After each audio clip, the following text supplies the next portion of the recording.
Welcome to the last day of this seminar series, which is the first block of the 5th Connecta seminars, titled Institutional Identities. Hello all, sorry for being late. We had a little bit of chaos here in Bamberg today, we have yes. just started now, yeah. Start, so it was not a problem. Welcome. I was saying that this is the final roundtable of the seminar of 5th Connecta series, titled Institutional Identities and Representations of Collective Solidarities from the 9th to the 16th century. And today is the turn of the final roundtable, where we will be able to discuss the main problems or methods and interpretations that have arisen in the previous lectures, and which I would like to recall here. The first one was conducted by Sergi Tella in the 15th of October, De Partibus Hispaniae ad nos confugeren, Cohesion and Solidarity among Displaced People for the Iberian Peninsula to the Carolingian Empire in the 9th century. The second one was given by William Curtis from the University of Manchester, Saints, Celts and Lombard Ethnic Identity in the late 11th century, Salerno. The third one was in December and given by Mats Pfeifer, the Otto-Friedrich-Universität Bamberg, and was devoted to what does Burgundia signify in the 10th and 11th centuries, remark on the historiographical perception and diplomatic representation of a supposed Burgundian collective consciousness. And the final one was given by Alicia Martín Rodríguez from the University of Salamanca, Territorial Conflicts and Local Identities in Early Medieval Northern Iberia. So, from Burgundy to the confines of Galicia and from Catalonia to Salerno, we have been able to traverse the south of a continent in transformation, plagued by competing local societies, controlled by very different types of central authorities, from the Kingdom of Leon to the Carolingian Empire and its successor kingdoms, as well as the Principality of Salerno. So the issues are a lot, from ethnic identity to justice, from science lips and notarial formulas to archival documentation and chronicle sources, which has helped us to interpret a world in continuous transformation. Okay, so I don't want to take up any more time from the 4 real protagonists of this afternoon, and so I will move on to the discussion, which I hope will be exciting. So you have the floor to discuss and to begin with this kind of formulations around these issues and methodological approaches to the study of early medieval Southern Europe, basically from the 8th to the 11th century. So please, you have the floor.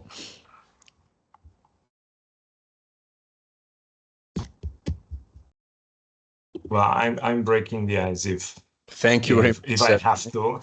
This is much appreciated by me as the referee of the roundtable. Yes. So I think that or the reflection that was rising to me when hearing all the conferences is that the old problem, which is still being relevant nowadays, which is how much organized and institutionalized was the early medieval world. And I think that in all cases we have been able to see this coexistence of some formalized actions or even identities, and some which raise from opportunity and are more socially and not that much legally and politically ruled. So and in me taking this idea of an area of Russian conquest, for example, I saw these similarities from what William was talking about in Salerno, where the new identities are formed, or at least new formulas of identity are formed in this context, which rises without necessarily a very blunt action or consequence, or at least not unilaterally planned actions. So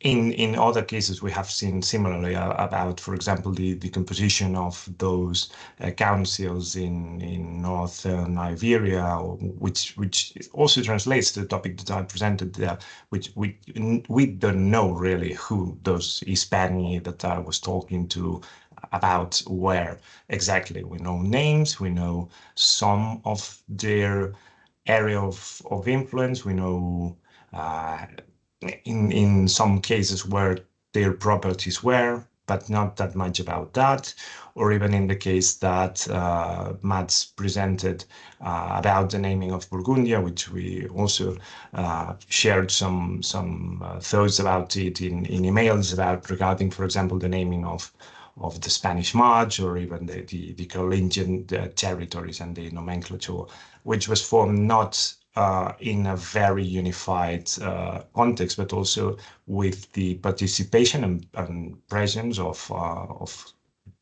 well-formed institutions. So I don't know, it's just a general idea that raises to me and is a very wide frame of interpretation when approaching the early Middle Ages problems.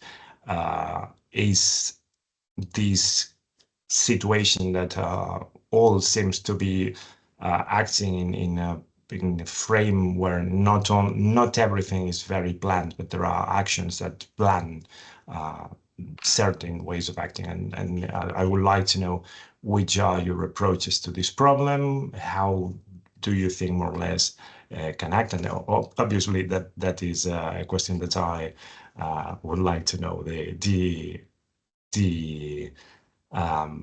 your perceptions about it, including that of the moderator Igor, which also has reflected a lot on these problems. Yes, I have reflected on that problems, but the game here is... Yeah, it's about the rest of us. Yeah, I wouldn't like you to be the one who starts answering. Discussing with you, not on my work, but on yours. Yes. Well, yeah, I can definitely underline or add to what you said, because it's a lot about definitions as well, I think, and that was something that I felt when looking at the sources about Burgundia, but which what came to my mind also in the other presentations I heard, that the people in the early Middle Ages didn't really seem to feel didn't seem to feel any reason to define something like a Burgundian identity, or to define who the Hispani really were. On the one hand, probably because the people who were acting with those terms simply knew what they meant to them. But I think also because they didn't feel the need to, and that's more or less what you said already. And methodically, it's on the one hand, it's challenging, I think, because you can't really grasp these kind of concepts then when nobody is really talking about them directly. But on the other hand, it's kind of old school, to put it that way, because you can just look at the sources directly and can really lean on them to lead you, kind of, which is what I have done for the most part when looking at Burgundia. I did something that we, especially I feel in German scholarship, you don't do very much anymore, because it was more or less a study that looked at wordings, at how the sources describe something, what we call Begriffsgeschichte, so the history of words, of terms. In Germany, and that is something that was done a lot, maybe 50 years ago, but is almost never done anymore. And I feel that this basic and very simple approach can help a lot there to get a clearer picture, maybe.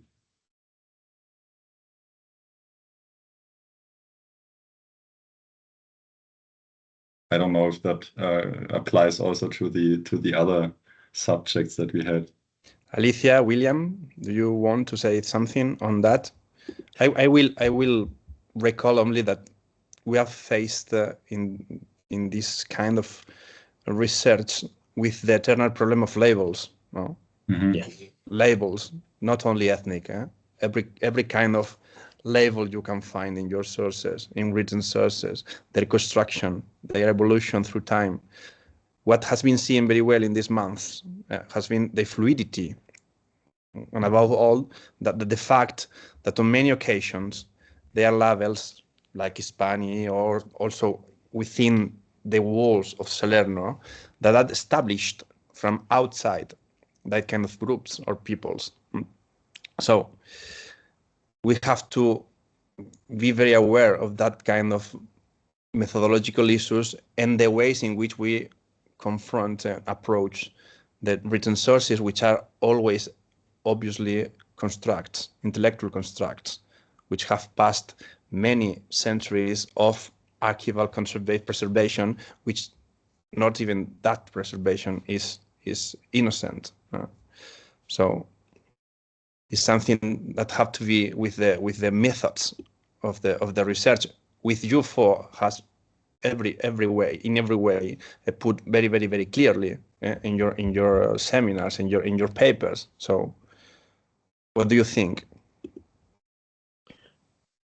I think working with anything that's labeled an identity is always difficult, because there's always going to be someone who asks, how do you know that it's that kind of identity? So if you claim to be looking at ethnicity or at region identities or at political identities or legal identities even, there's always going to be someone who can ask, is it not the other type of identity rather than the one that you're focusing on? And I think there is, especially when you're looking at the earlier to sort of high Middle Ages, where there's not a great deal of sources. I find one of the most refreshing ways to approach it is by kind of asking, well, why does it matter? As long as you're revealing something about the social world at that time and about how people still recognize that group as being different from other groups, whether it's an ethnic label or a regional label, as long as you're asking interesting questions about the social world at the time, then it doesn't or shouldn't really matter what type of identity you label it. And there shouldn't be a huge methodological difference with that. So yeah, that's a lot of, especially looking at my own work and when I talk to slightly later medievalists or other sort of historians, that's always what they ask, well, how do you know it's that? And I think, well, you can never know it's that, but as long as you're revealing something about the social group, then it shouldn't matter. I'm open to be proved wrong that it's a social identity rather than an ethnic identity, but as long as what I'm revealing about the society still holds up, then it shouldn't matter what the label is. So yeah, that's one thing that I find always gets picked up on when you look at identities. And that's rather an approach that's used for the later Middle Ages, isn't it? Because there you have like these lists of checkboxes. It has to be social and legal and ethnic to be an identity in the real sense. Yeah. But for the early Middle Ages, it like you said, it doesn't work. Mm-hmm. Yeah, I want. Can you hear me? Yeah. Yeah. So I wanted to say something really similar to what Igor has said. Now we talk about labels and identity all the time, and how identity is much more complex than just what we can define. And also we've seen the different spheres of the identity. You know, I was, for example, talking about how territory can construct identity, but for example, also with Hispanic in some sort of, they are described for the territory where they come from. And also, for example, we want to talk about real religion as an important element that constructs identity. And also related to that thing that, well, maybe in the early Middle Ages, groups are not institutionalized. When I was reading the book, How Institutional Thinks of Mary Douglas, she talked in one point about, for example, community and how we can see institutions related with scale. So when we are looking at small communities, for example, the groups I study, it's not easier to look. It's not easier to look at or to see an institution. And I don't know, what do you think?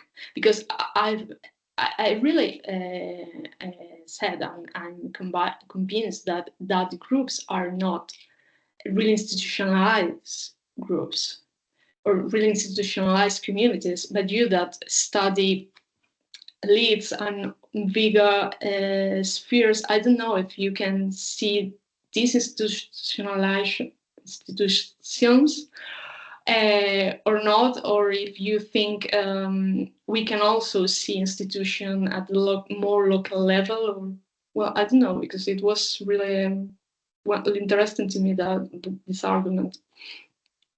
Curious. If I may, I can start by answering. I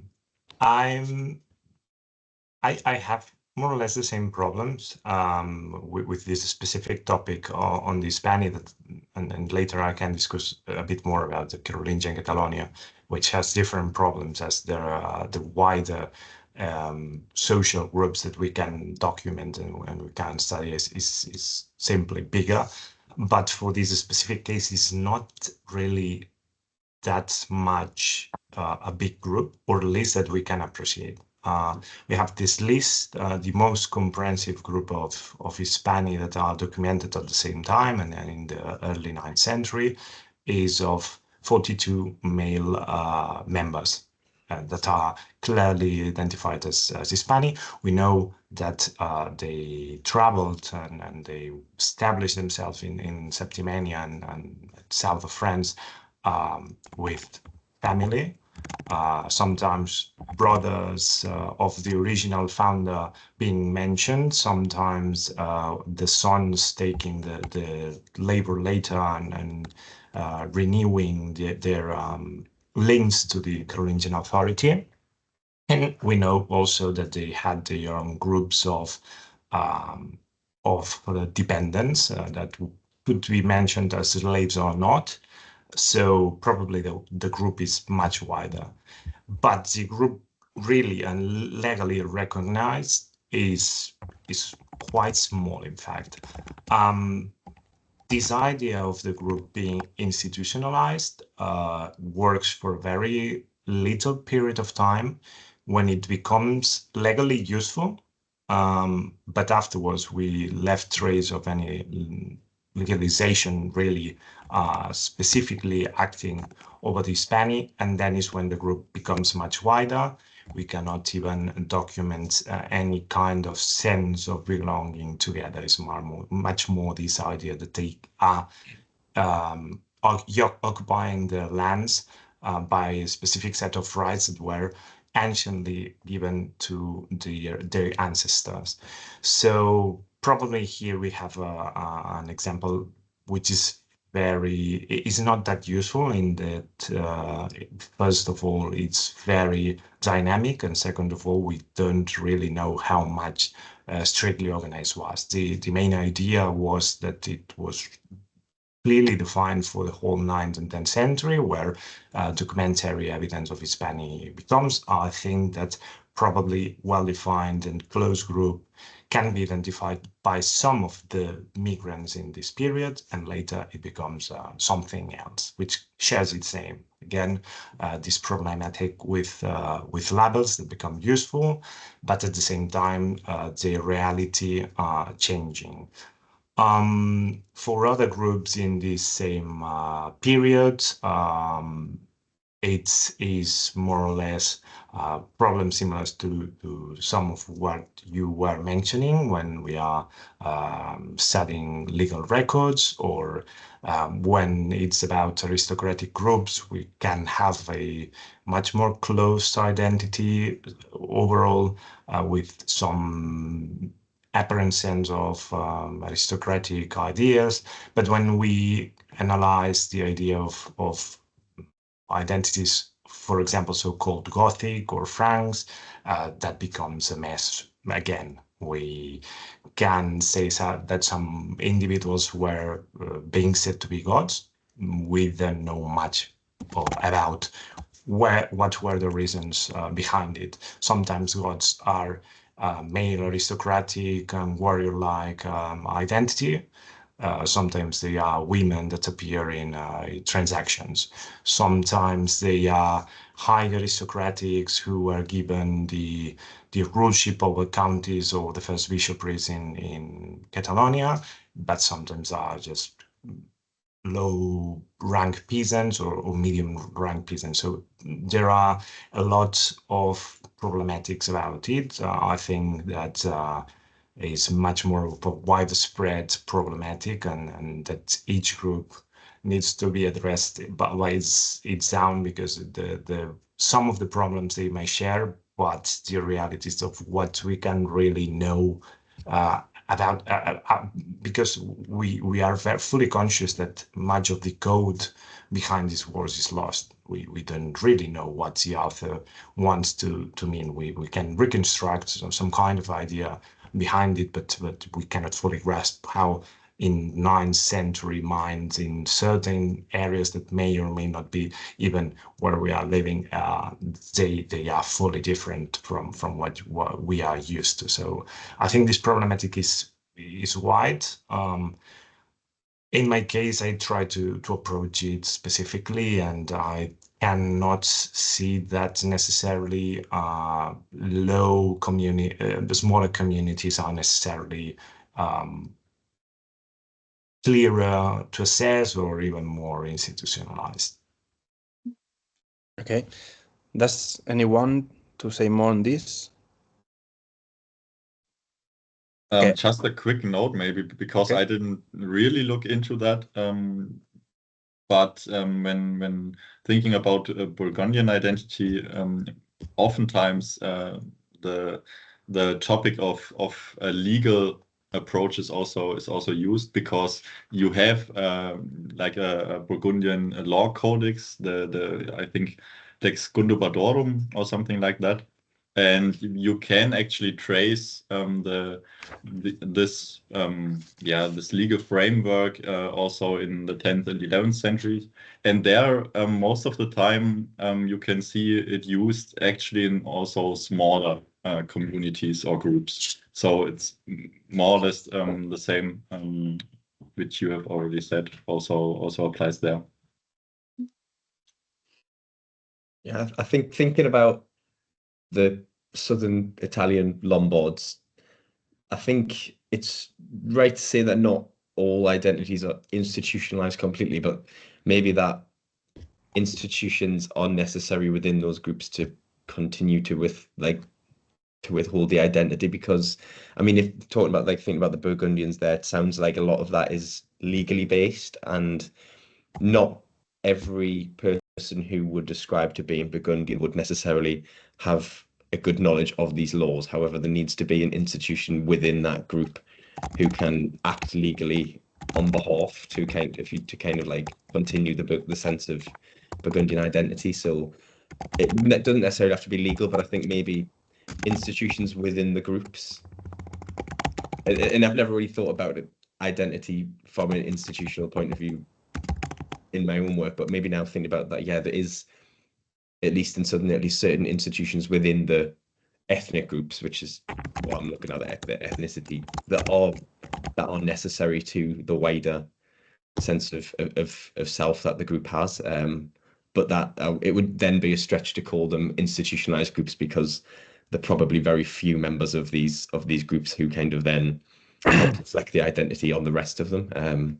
So yeah, I think it's interesting to think about identities being institutionalized in that sense, because I haven't actually really approached it like that before. But yeah, I think it is a certain level of institutionalization probably is necessary. Whether that's for the identity to exist internally, or whether it's more for external kind of an external point of view of that identity exists.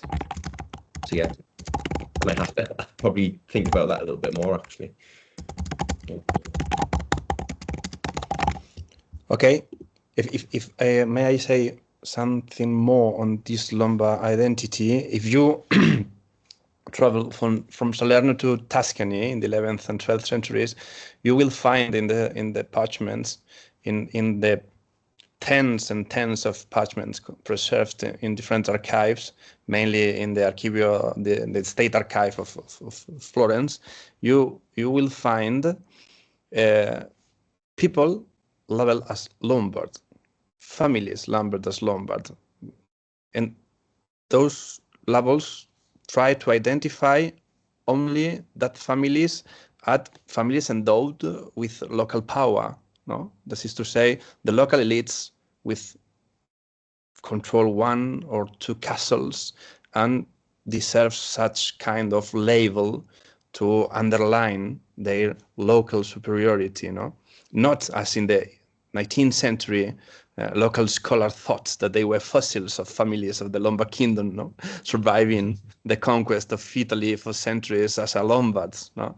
And so that kind of thing, you find it in Salerno also, no? That in the ways the level Lombard transformed to underline new rules and new politics of the 11th century, which has no anymore any kind of contact with the very Lombard past. Yeah, definitely. I mean, so there is, on the political kind of level, there is a lot of linking back to Lombard counts from the not so distant past, but whereas most families will only, in a charter, you'll only say Grimoaldus, son of Guaimar. If you are a family that has say within the last 6 generations as a Lombard count, they will list all of the people in between them in that count. But I think what's interesting in Southern Italy is that after the Carolingian conquest of the north, and the kind of the Lombard past was very much seen as then being part of the past, and the north kind of had new political circumstances, and new identities came in to replace those. There's still in the south very much a wider sense of Lombard cultural identity, so it's not necessarily just political families who were being called Lombards in southern Italy. It's all of the Latin population essentially. There's a few families who would still call themselves Romans, but that's more of a legal point of view. So there is some references to Roman law, but quantitatively maybe 5 to 10% of the population, not many. But there's definitely a break in the south between, yes, they're still using the term Lombard, but they're not. It's a new iteration of the same identity that exists in Salerno at this time, and indeed in the rest of Campania. It's not necessarily a complete link to the Lombard invaders, but it's a sense of self that, yes, they are the same people, but it's a new form of Lombardness, if that makes sense. That's not necessarily, it uses elements of the historic Lombard past, but also the circumstances that, all of the events that have happened in the 400 years before all kind of mix into this new Lombard identity. So for the political elites, it is important, but also it stays important for a shorter amount of time. Once the Norman conquest happens, then the elites kind of form this new intermarried sort of social level that is kind of above ethnicity, in a sense that the Normans and the Lombards both stop calling themselves either Norman or Lombard. They stop all kind of by 1180, but it drops off massively after 1130. There's a lot less examples of political elites calling themselves son of something the Lombard or son of Ricardus the Norman. That kind of stops, and I get the sense that this intermarried class kind of ethnicity ceases to matter, because all that matters is their social status, and their new intermarried families kind of don't function with the ethnic labels that exist. And then it's more the sort of lower upper class, the families who are still have enough land to be recorded in certain charters, but aren't the political elite. That those are the ones that still continue to use the term Lombard and still continue to really hammer home that they are acting according to Lombard law rather than just according to the custom of the land that a different charter might use. So it kind of seems to survive less in the very, very upper class, and then sort of it's more the level beneath those where the ethnic identity seems to continue, which is, yeah, seems probably different to what's going on. I don't know much about Florence at this time, but it sounds like it's almost like the opposite has happened there, and that there's a few families who really cling on to it, whereas, yeah, it's more the level beneath the families that it sounds like those are in southern Italy, and it's more based on worship and continue to use the Beneventan local liturgical rite and celebrate Beneventan saints. So yeah, it's more of a, I hate to use the word lower class, but more of a non-political elite sort of thing that's going on. Yeah, if we use that term. Okay. Something more on this? Sergi? No, I'd say that you're very lucky with your sources in this happy 10th and 11th century, whereas in the nuns we have the always regretted problem of having much less information.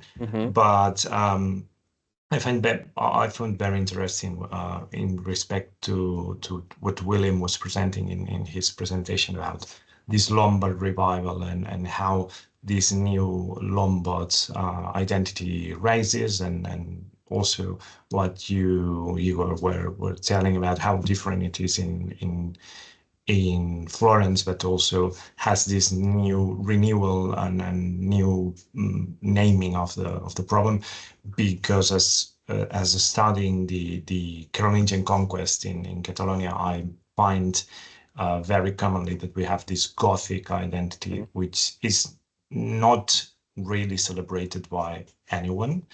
I think there's the notable absence of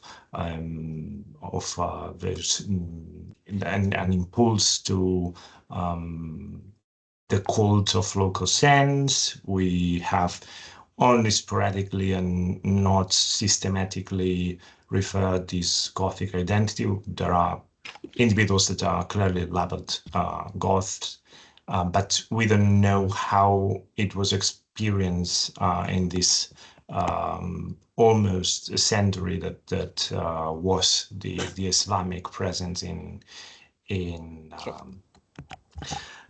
Catalonia, which is something that really determines how we can perceive or not the changes in this period, namely because many of the documentation or information about in this period, it has disappeared. We don't know how it was before and after. We know that the Islamic authors tend to talk about people living in this region as Franks, but it generally comes from later sources, so after the conquest. And in this sense, I would really like to see a similar revival of Gothic identity following Carolingian conquest, but I'm sadly not able to because there's not a clear iteration. I think that there's a clear legal element in Gothic identity related to the following of Visigothic law. Also, 9th century record is so scarce that we cannot really trace it. If there are people recurrently labeled as Gothics or claiming to use Gothic law, because that is too very sporadic, and even in some cases, Gothic law is alluded but not really followed in the resolution of the trial. And I have a mixed feeling of this ethnic identity being politicized. I don't know by your periods if you can really say, okay, having been institutionalized or not, being recurrently used, even is it ethnic or social, or whatever is the reason behind it, there is a political use that you can trace of this ethnic identity, or just your sources really don't let you go that far, or clearly not, whatever the case is. I would like to know, because it's something that I have reflected sometimes without really being able to find a clear answer. Please. Who wants to replay? Anyone, clearly. Well, I think in Leon we have the case of the Chronics, that they claim themselves as heirs of the Visigothic kingdom, but it's obviously a political strategy. But in a more local level, I don't know. It's true that for a later period it becomes much more clearly politicized, and in this case I think there's not, at least in the Spanish context, and I think that in Catalonia we can trace something more or less similar, not that starkly expressed in Leon, but I think for a later period it can be found. I'm just struck in 9th century trying to see if Carolingians were really using these levels with political use or not. I'm not sure. What I've tried to do is to find cases where to look for the cases where Gothic identity is expressed, and I think to see that in cases of conflict, Carolingian use much more the idea that this individual was Goth. That's a problem of these Gothic people that are not to be trusted, but is not something that you can widely trace, and maybe just an author using these levels in some punctual cases is complicated, I know. I'm not trying to crack it and solve it here, but it's something that I have in my mind quite a lot of time, and I would like to know if in your research find anything similar, or how do you try to solve or can solve problems that can be similar. Okay.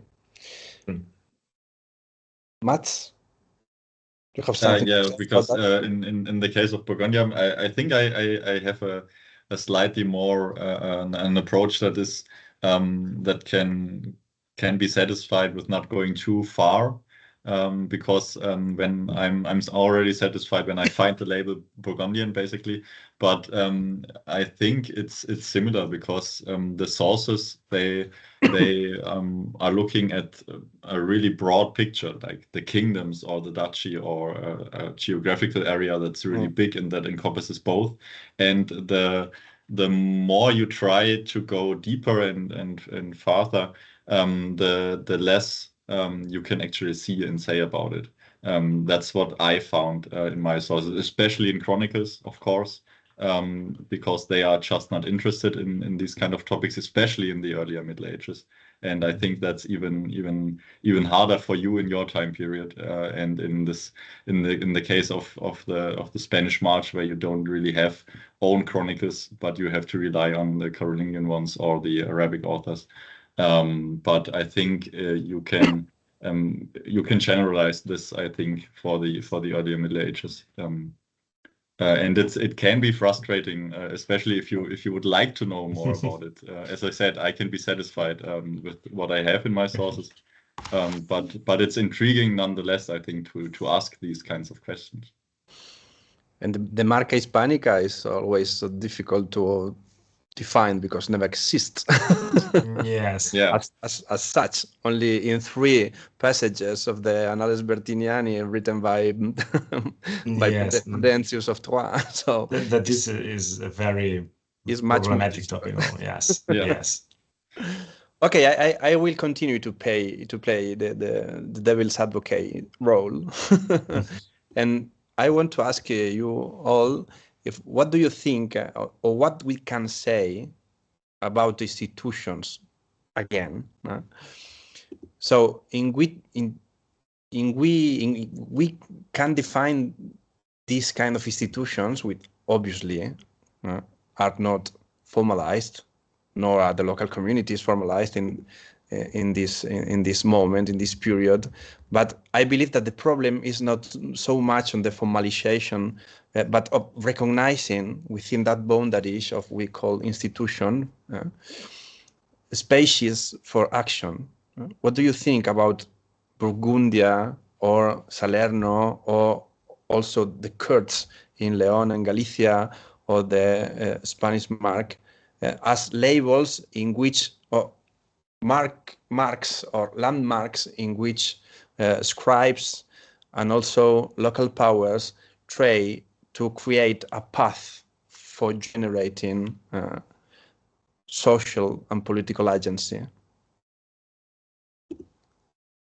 I think in Burgundia we can see that pretty clearly when the German emperors take over the kingdom, because the kings in Burgundia, they only start using the label around 1000, and 30-40 years on it's already part of the German Empire.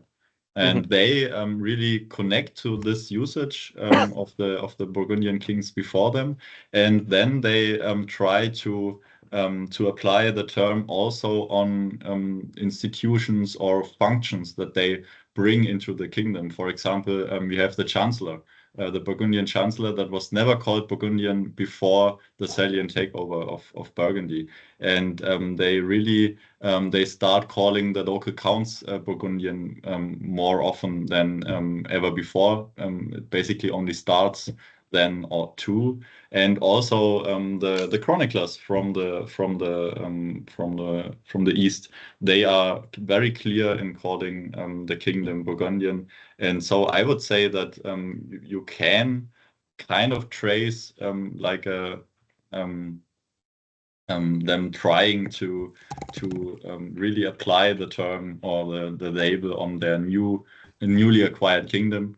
But again, I think it's hard to get any deeper in the process of this kind of labeling.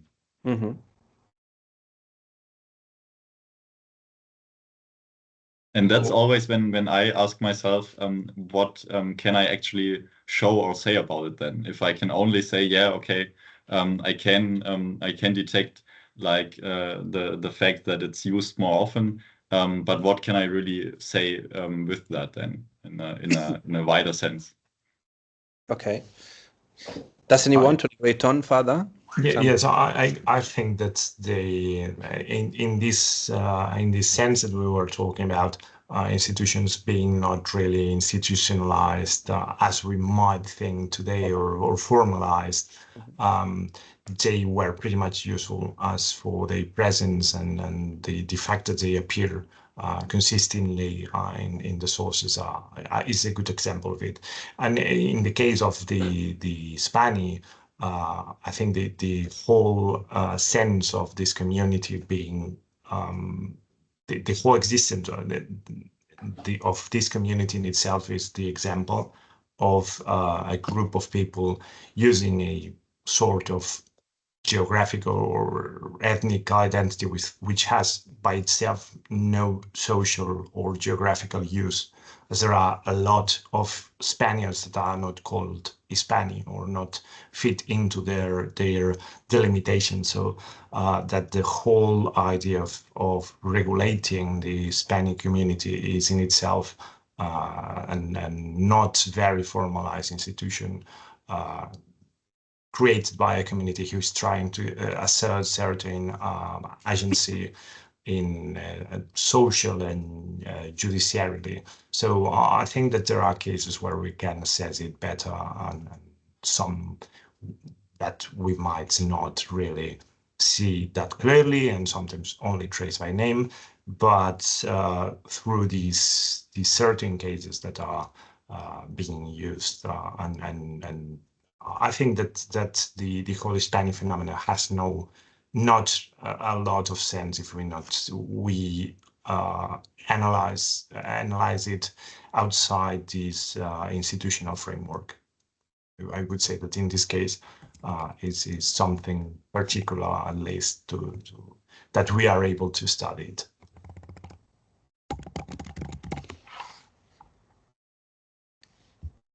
I think the more I think about, Please. the more I think about the presentation I gave with the concept of institutions, I guess saints' cults in themselves could be defined as an institution, and in that respect, ethnic performance in Salerno could be seen as being completely institutionalized by the Archbishop, in the sense that it's a designated form of action which happens on certain days, and it's a set time for the community to come together and recall their kind of collective heritage. I think, yeah, in that respect, the case of Salerno could be seen as being completely institutionalized. Yeah, so that's an interesting way to. Again, before this Connecta, I haven't really thought about the case of Salerno within the context of institutions, but I think, yeah, it does actually fit with that one, and I think that may just be because of the extra evidence that exists, and with it being slightly later, that you can kind of see the connections that are made slightly more. But I would say that is, yeah, institutionalized, I guess. Yeah, it completely fits that context.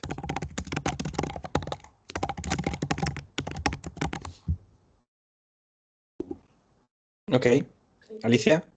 Yes, I wanted to say, well, it's quite it's quite a difficult question, because something what I question myself when we talk about the institution is what we talk about when we talk about institutions, which is how we define institutions in early Middle Ages. They are, I don't know, we're talking about action, we are talking about authority, and how is this authority exercise over people and over territory, for example. And well, this is quite a question that I'm doing myself last time, because I'm working on this topic. But for example, what I see in the documents of disputes that I study is that they recognize the authority of the king or of the count or the authority of the court itself. But then it's quite interesting, because we don't have, for example, much of the time where these courts were held, the physical space in the north of the Iberian Peninsula. So I question myself, to what extent the conquered territory was important in the institution, in that institution, in the define of the limits of the kingdom or of the county or that thing. So, well, it goes back to the first question: what we talk about when we talk about institutions, and what elements of the modern institution or contemporary institution that we know we can see in the early Middle Ages, or were institutions other things, where they also only things related to the law, things related to the legal aspects. Well, it's a tricky question, I know, but well, I don't know what you think, and what you think also about the possibility that when we talk about institutions, we are talking, for example, about action and collective action. What can we, I don't know, define institutions as that only, or well? I think this is a very important issue. Please, Willem. If you think about formalization of collective action. That's maybe how I would define it, and that there has to be some sort of formal element. But yeah, I quite like to go with your quite loose definition because it makes it fit a little bit better. But yeah, I think as long as there's some kind of formalization rather than officialization, then yeah, I think collective action would be what I would agree. Yeah, I would agree with that. But then again, I would agree completely with that loose kind of definition too. But then again, it's difficult labeling these collective groups, right? Because I talked about it in my presentation a little bit in Germany. A doctoral student named Luther has shown pretty clearly that a group of Burgundian bishops, in the sense that they were sitting in the duchy or the kingdom of Burgundy, they were acting together in a formalized way, and they were doing this regularly, and they discussed matters that involved all of them, and they found decisions that they could apply in their bishoprics. But the question then arises, are they acting as a Burgundian group of bishops? Because they never call themselves Burgundian, and nobody else calls them Burgundian. And then I think it gets even more trickier when we combine the question of institutionalization and identity then, right? Yeah, I think that's really a big important point in whatever we are saying here about institutionalized action, or if the existence of itself of defined institutions in the Illuminated. I much agree with what you told, but I think that there's also a very big risk when we lose that much definition, so that other different realities that were not those that you initially wanted to define also fit into this notion. I mean, that's very.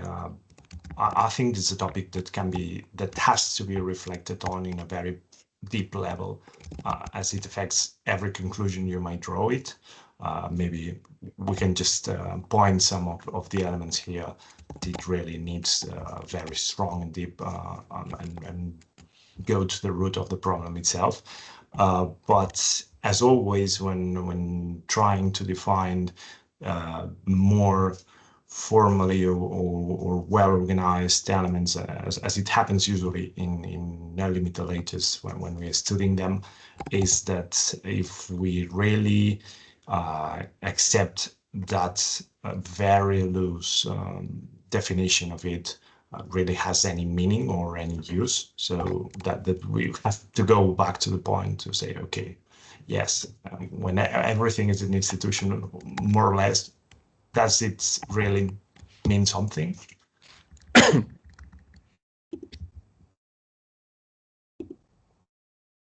Yeah. And that's something that is very interesting in respect to the cults of saints, which you mentioned earlier, Will, because you have something similar in Burgundy as well with the cult of Saint Maurice, which you could call institutionalized out of the viewpoint of the monarchy. But then again, it's hard to define when it became institutionalized, because it was important always. And if you say, well, it's an institution all the time, then again, it kind of loses the meaning. Just hearing you speak there, I wonder if it would be useful to separate the verb institutionalizing with the noun in institution. I wonder whether things can be institutionalized to a degree, and it's more of a scale of how far something is institutionalized, but then you'd also run into the problem of having to then define, well, when does that thing become an institution? Because cults of saints would not be institutions, but they were institutionalized, if that makes, so I wonder whether there would be some utility in separating those two concepts, but then you would run into the inevitable problem of having to then define, well, how far along the scale of institutionalization does the thing become an institution? So there's always going to be a problem of definition, I suppose. Yeah, and much more when we really are talking about realities that are we not always have a continuous flow of information that we can trace everything all the time.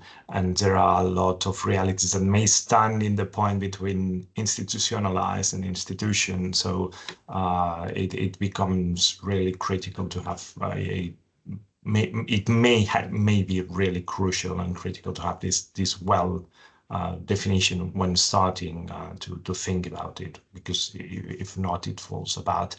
And it's not that usually reflected in works when analyzing it, perhaps because it has this much more anthropological background on it, but it's something that you assume or not without that permeating the whole lecture of a phenomena, whereas it's really important to understand what you are referring to. I think it's a terminological problem that might have a very big impact on historiographical analysis.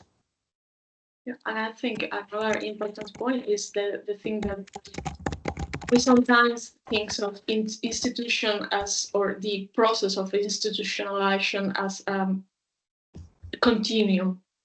I mean, and it's not. Maybe what we are seeing in the early Middle Ages are groups that are changing all the time, and some of them do it, they institutionalize, but others not. So there are changes and groups' interests. I think we are seeing more groups like something like lobbies more than institutions, a linear process of this. And well, it's also a thing that Mary Douglas talks about in the book, that she does some she cites some works that talk about latent groups, like so groups that are like sleeping, are some cases we see them acting and then we don't see them more. And I think it's I'm not completely sure of that idea, but I think it could be an interesting that we can think about if we are seeing these like groups that they have something that links them, but we don't see them, just not because a problem of information and the sources, but because, well, in that moment they don't act, and then for example a conflict arise and they develop their action. Mm-hmm. I don't know if it's for me. I think it would be an interesting interpretation to think about when I talk about local groups. Maybe in other contexts it's also interesting.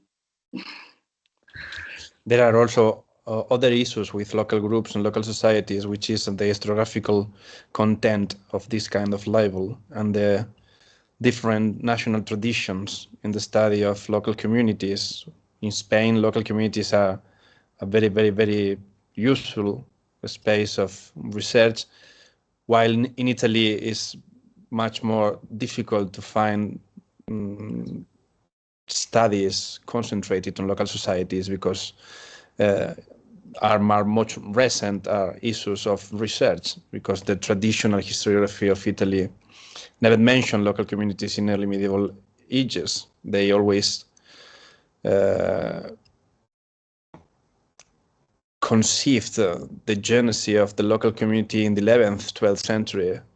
No, so another issue is always the umbrella of the historiographical vocabulary and national tradition in the studies of these kind of issues, which was almost the complete unknown in your seminars, in your papers, which is a very good notice, but very good news for us, because the national traditions are even more are behind us. No, we are moving on with another path which is much more international and much more concerned with problems and issues we can find in written sources and not in national agendas, which is obviously great news. There are other questions on this kind of uses. If there are not, I will stop here. If you are with me, can I stop so the debate?